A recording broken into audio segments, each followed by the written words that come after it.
Duchamp, c'est un peu la figure tutélaire de tous les courants artistiques de la seconde moitié du XXe siècle. Pourquoi me direz-vous ? Eh bien, tout simplement parce qu'il a inventé une nouvelle façon de produire des œuvres, et surtout, une nouvelle manière d'être un artiste. Je ne vais pas m'attarder sur sa biographie car il y aurait beaucoup à en dire et je ne voudrais pas m'écarter de notre thématique. Mais je vous invite à faire des recherches sur cet artiste inclassifiable et vous constaterez que son héritage intellectuel et artistique est tel qu'on pourrait le qualifier, comme le fit André Breton, d'homme le plus intelligent du siècle. Ça veut dire tout fait, ça veut dire comme les vêtements de confection, vous savez. Alors, je suis simplement arrivé à une conclusion il y a assez longtemps, puisque on diminue, il y a toujours quelque chose de tout fait dans un tableau. Vous ne faites pas les brosses, vous ne faites pas les couleurs, vous ne faites pas la toile. Alors en allant plus loin, en enlevant tout, même la main, n'est-ce pas, on arrive au ready-made. Vous comprenez ? Il n'y a plus rien qui soit fait, c'est tout fait. Ce qu'on fait simplement, c'est que je signe simplement pour que ce soit moi qui les ai faits, comprenez-vous, simplement. J'arrête là, c'est tout, c'est fini. Tout commence en 1917 à New York. Marcel Duchamp est membre directeur de la Société des artistes indépendants de New York.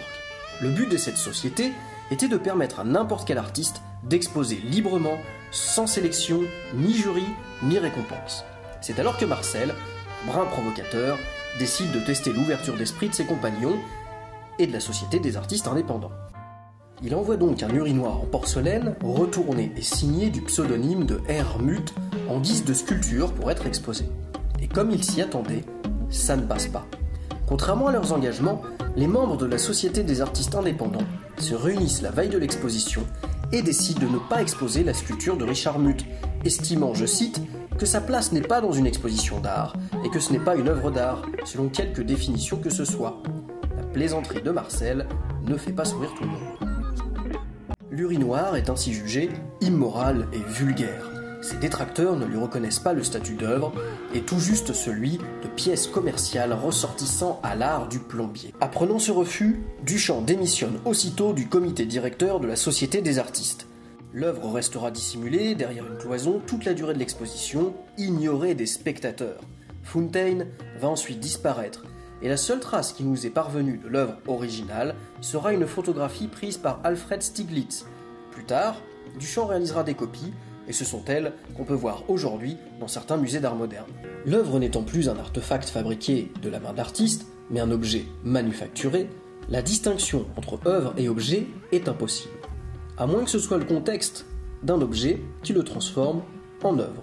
Et c'est bien ce que va démontrer Duchamp, puisque Fountaine va être introduite dans le cercle de l'art et mise en scène à travers photographie et texte.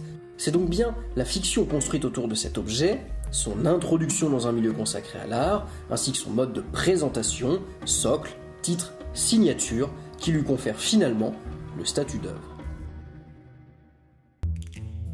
L'œuvre n'est donc pas l'objet en tant que tel, mais la démarche provocatrice de Marcel Duchamp. Autrement dit, c'est le processus conceptuel qui se sert de l'institution artistique pour la remettre en cause qui fait œuvre. Fountaine fonctionne à travers un ensemble de documents qui se révèlent être un système donateur de sens, c'est-à-dire que ces documents construisent une mythologie de l'œuvre.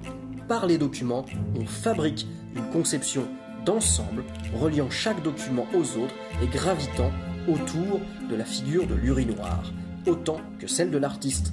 Duchamp joue avec ce que Foucault appelle la tradition et l'oubli, c'est-à-dire qu'en s'appuyant sur les règles du milieu artistique pour mieux les remettre en question, il s'en libère et adopte une posture d'avant-gardiste.